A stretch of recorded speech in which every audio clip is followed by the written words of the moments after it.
11 करोड़ 86 लाख का ये भवन आपको बताते कि बनाया गया, जिसके लोकार्पण कार्यक्रम में मुख्यमंत्री योगी आदित्यनाथ पहुंचे हुए हैं। उत्तर प्रदेश में शासन की मंशा है कि परिषदीय स्कूलों में बेहतर शिक्षा मिले, लेकिन जिले के अधिकारियों की अनदेखी और शिक्षकों की हठधर्मिता के कारण परिषदीय स्कूलों की शिक्षा व्यवस्था पूरी तरह से चौपट दिख रही है। बीते सोमवार को मैनपुरी के ओछा क्षेत्र के स्कूल में बच्चे स्कूल परिसर में झाड़ू लगाते हुए दिखे। सोमवार की सुबह 9 बजे प्राथमिक विद्यालय नगला कन्हई पर प्रधानाध्यापक अजीत सिंह, सहायक अध्यापक वरान उपस्थित थे। मौके पर कुछ ही छात्र उपस्थित थे। कुछ बच्चे कमरे में झाड़ू लगा रहे थे। यहाँ उपस्थित शिक्षा मित्र राजकुमार आराम फरमा रहे थे। प्राथमिक विद्यालय नगला भजन पर मिड डे मील गैस के बजाय चूल्हे पर पकाया जा रहा था। वहीं मुजफ्फरनगर में शिक्षिका के निर्देश पर सहपाठियों द्वारा एक छात्र को कथित तौर पर थप्पड़ मारने के मामले में सुप्रीम कोर्ट ने यूपी सरकार को फटकार भी लगाई है। देखिए रिपोर्ट।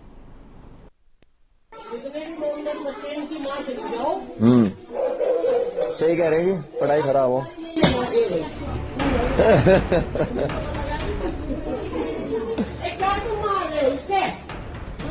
प्राथमिक विद्यालय नगला नया पर छात्रों के बैठने के कमरों में महीनों से साफ सफाई न होने के कारण अत्यधिक गंदगी फैली हुई थी। कमरों में कई जगह गंदगी पड़ी हुई थी।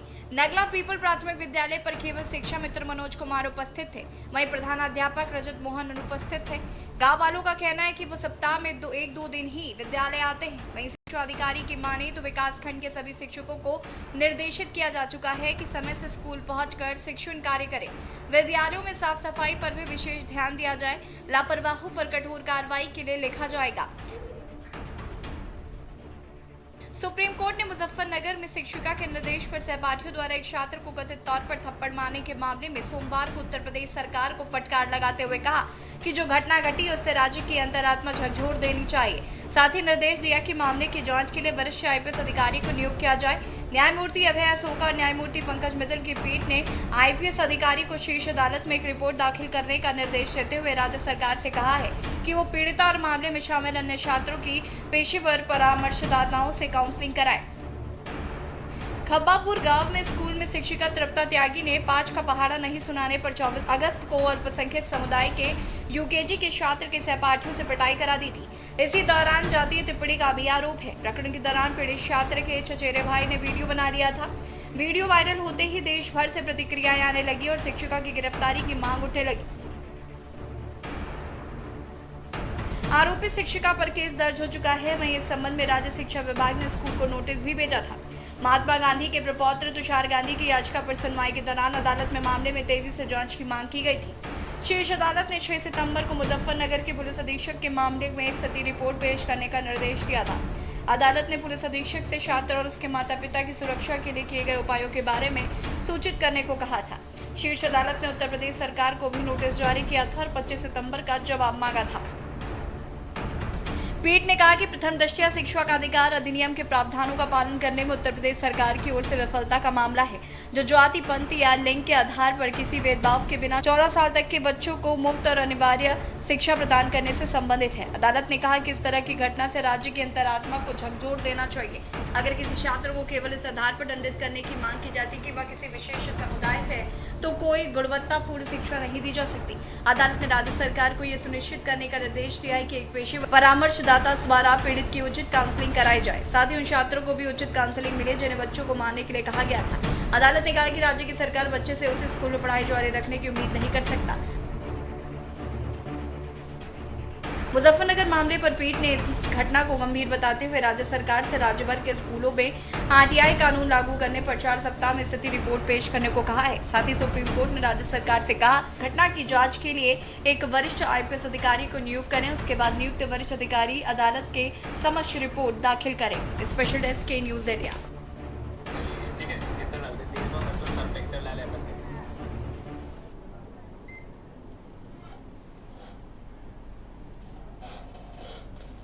और इसी पर हम आज चर्चा करेंगे। मेहमान हमारे साथ जुड़े हुए हैं आशीष यादव, हमारे संवाददाता। आशीष, क्या कुछ सबसे पहले तो इस खबर को लेकर जानकारी है, क्या कुछ अपडेट है इस पूरे मामले पर? जैसे कि 24 अगस्त की ये घटना है, उसके बाद जो है जब इसकी वीडियो जब सोशल मीडिया में वायरल हुआ, उसके बाद जो प्रशासन जो है अपने हरकत में आया और उसने जो इसमें रिपोर्ट दर्ज करने की बात कही गई, तो रिपोर्ट भी कई दिन बाद दर्ज हुई। और इसमें सबसे बड़ी बात है जो भारतीय किसान यूनियन के जो सुप्रीमो है नरेश टिकैत, वो इस मुद्दे को लेके वहां पहुंचे जब मुद्दे को, और उन्होंने गांव वालों से बात करी तो एक फैसलानामा वहां लिखा भी गया इस बात को कि गांव की बात है, गांव में ही निपटा देनी चाहिए और इसे इतने तूल नहीं देना चाहिए। और उसके बाद जो है ये मामला ठंडा पड़ा है। और मैं बता दूं, इसमें जो हमारे केंद्रीय राज्य मंत्री संजीव बालियान है वो भी शाम के टाइम पहुंचे थे, क्योंकि दिन में प्रतिक्रिया बड़ी तेज चल रही थी, तो शाम को पहुंचे और उन्होंने इस मामले को ठंडे बस्ते में डालने की कोशिश करी, जहां तक देखा जाए कि काफी हद तक वो कामयाब भी हो गई। ये मसला जो है इस टाइम बिल्कुल ठंडे बस्ते में है जी। अगर हम बात करें तो इस तरीके के मामले जो हैं वो आए दिन देखने को मिल रहे हैं, और प्रशासन इस मामले को अगर ठंडे बस्ते में डाल रहा है तो आपने उनसे बातचीत नहीं की इस संदर्भ में? नहीं, प्रशासन से बात की तो कह रहे कानून अपने तरीके से काम कर रहा है, जो भी इसमें होगी, जो भी इसमें जो प्रक्रिया होगी कानून के हिसाब से चल रहा है। और मतलब प्रशासन भी इसमें ढूलमूल नीति न अपना रहा है, कोई इसमें ऐसा है वो सख्त, जिस तरह की घटना हुई कोई सख्त कार्रवाई करने की कोई मूड में अभी प्रशासन जो है दिखाई नहीं दे रहा है जी। ठीक है, हमारे साथ सीमा त्यागी जी भी जुड़ी हुई हैं, अध्यक्ष हैं। सीमा त्यागी जी, देखिए स्कूल से जुड़े चाहे कैसे भी मुद्दे हो, हमेशा हमने आपको देखा है कि आपकी आवाज़ काफ़ी मुखर रही है, और अब इस तरीके के मामले सामने आना है कि स्कूलों में शिक्षा मित्र जो हैं वो आराम फरमाते रहते हैं, बच्चे स्कूल में झाड़ू लगा रहे हैं, या फिर किसी शिक्षिका के कहने पर किसी व्यक्ति को सिर्फ इसलिए, किसी बच्चे को सिर्फ इसलिए मरवाना क्योंकि वो किसी अलग समुदाय से बिलोंग करता है, थप्पड़ बरसवाना, गैस की बजाय चूल्हे पर मिड डे मील पक रहा है। ये तमाम, मुझे लग रहा है इस शिक्षा विभाग में इस वक्त इस तरीके के मामले आए दिन देखने को मिल रहे हैं।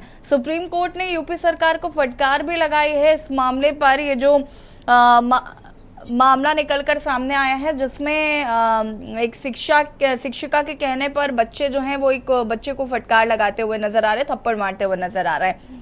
सबसे पहले क्या कुछ कहना चाहती हैं इस पूरे प्रकरण पर?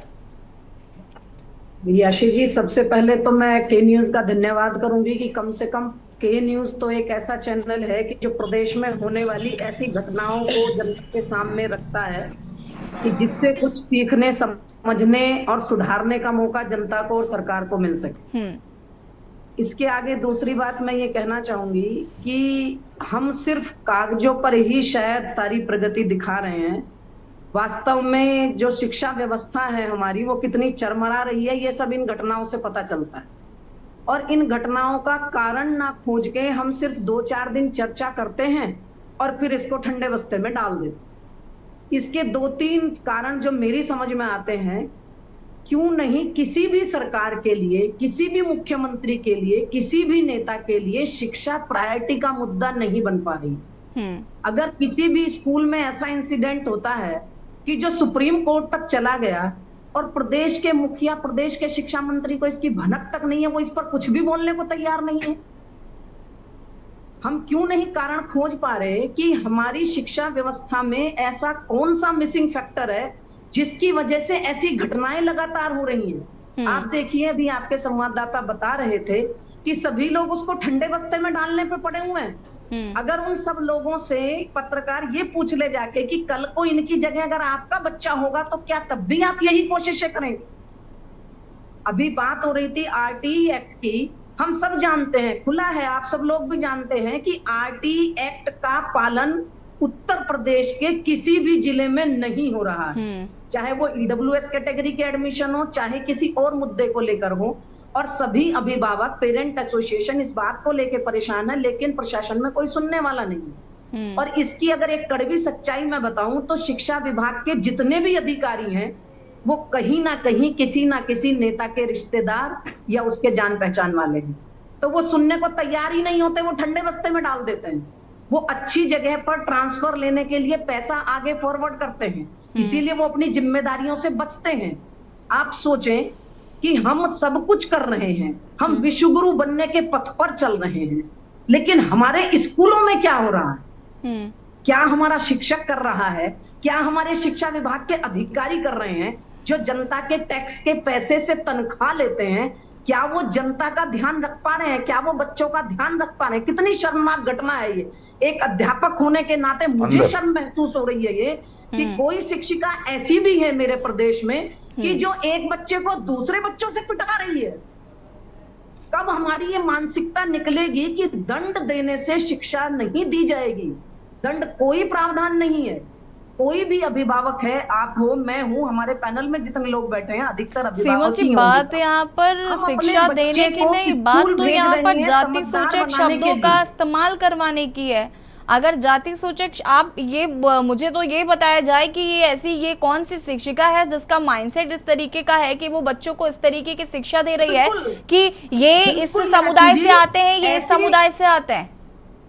ऐसी विकृत मानसिकता के व्यक्ति को शिक्षक बने रहने का अधिकार नहीं है। बिल्कुल नहीं है। ऐसी विकृत मानसिकता, एक शिक्षक होने के नाते आप इस तरीके के भेदभाव को अगर समाज स्कूल में फैला रहे हैं तो वो समाज में जाएगा, और समाज आज वैसे ही अव्यवस्थित है, तो आगे जाके समाज कैसा ठीक बनेगा? है, हमारे इस मुद्दे की बात में आज हम बात कर रहे हैं।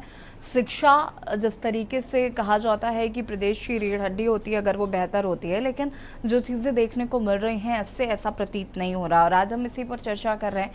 मेहमान हमारे साथ लगातार बने हुए हैं। चंद्रजीत सिंह जी, संवाददाता मैनपुरी से हमारे साथ जुड़ गए हैं। रश्मि सिंह जी, से पहले मैं आपके पास आऊँगी कि इस तरीके के मामले जो लगातार देखने को मिल रहे हैं, या शिक्षकों का जो रवैया है बच्चों के प्रति, अभी मुझे याद है कि मैंने शायद 1 महीना पहले एक डिबेट और की थी और उसमें भी ऐसा ही एक मुद्दा था कि एक शिक्षिका ने इतना बच्चे को मारा कि वो अधमरा हो गया, और जब उसके पेरेंट्स गए शिकायत लेने के लिए तो वो चूंकि एक विशेष समुदाय से बिलोंग करता था इसलिए उसकी पिटाई की गई। मुझे समझ में नहीं आ रहा है कि आखिर ये शिक्षकों को हो क्या गया है। हम पहले कहते थे कि गुरु को पूजा जाता है, तमाम उनको लेकर हम शिक्षक दिवस मनाते हैं, सब कुछ करते हैं, उसके बाद भी आज ये दिन देखने पड़ रहे हैं, इस तरीके की चीजें देखनी पड़ रही हैं। नमस्कार मैम जी। इस बहुत ही संवेदनशील मुद्दे पे डिबेट के लिए और मुझे आमंत्रित करने के लिए बहुत बहुत धन्यवाद आपका। एक सामाजिक कार्यकर्ता होने के नाते कई स्कूल्स और कई जगहों पे हम लोगों की थोड़े काउंसलिंग सेशन होते हैं जहाँ पे हम यही करते हैं, अपनी प्राथमिकता ये रखते हैं कि अंडर प्रिविलेज बच्चों को हम लोग अपनी कैटेगरी में रखें जहाँ पे हम उनके लिए कुछ कर सकें। तो वहां पे ये देखने को मिला है, जहां ये मेरा एक दूसरा और चीज है पहलू कि हम, जो मैं पर्सनली समझती हूँ कि गुरु, जो आपने पूजने वाली बात करी, गुरु बाय बर्थ होता है। और जो अब ये प्रणाली चल गई है कि एक परीक्षा देने के बाद, क्योंकि इसको रोजगार के रूप में देखा जा रहा है, एक परिवार के भरण पोषण के लिए और अपने स्वावलंबन के लिए देखा जा रहा है, जब उस स्थान पर कोई एक व्यक्ति अध्यापक बनता है तो वो शायद जो पूजनीय की कैटेगरी में हम देख रहे हैं तो उसको कई पैमाने वहां पे पार करने पड़ते हैं।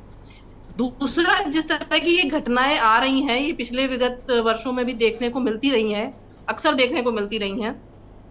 ये अगर हम इसको साइकोलॉजिकली, मनोवैज्ञानिक उस पर देखें तो ये एक तरह की विक्षिप्तता है, मानसिक रूप से कहीं ना कहीं कोई डिसऑर्डर है, जो व्यक्ति जाकर ऐसे स्थानों पर, पहले तो ये देखने को मिल रहा था कि ये टीचर अपनी चेयर से उठना ही नहीं चाहते हैं बच्चों को पढ़ाने के लिए।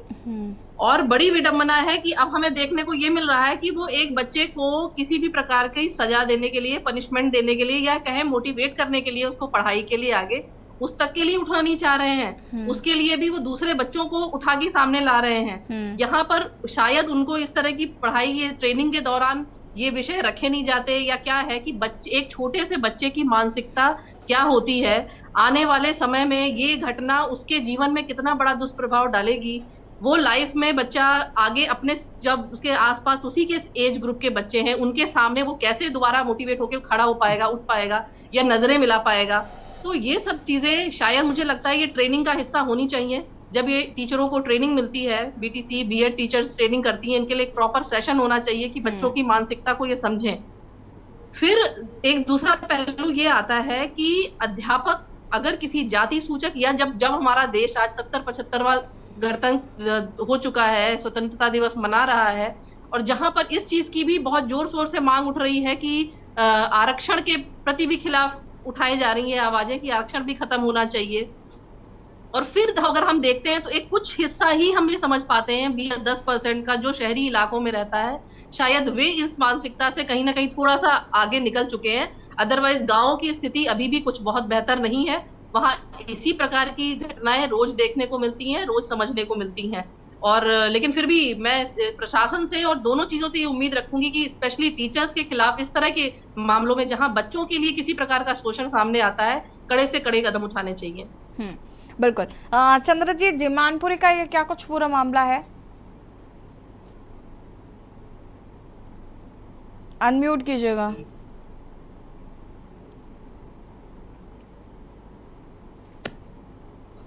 आवाज आ रही है जी। देखिए, आपको बता दें, ये पूरा मामला गिरोर विद्यालय का है, कन्हई का है, प्राथमिक विद्यालय कन्हई का है, जहाँ पे बच्चे झाड़ू लगा रहे हैं। और वहीं एक और विद्यालय जो है नगला भजन है, उस पे मिड डे मील पे जो खाना पकाया जा रहा है वो रसोई गैस की बजाय चूल्हे पर पकाया जाता मिला है।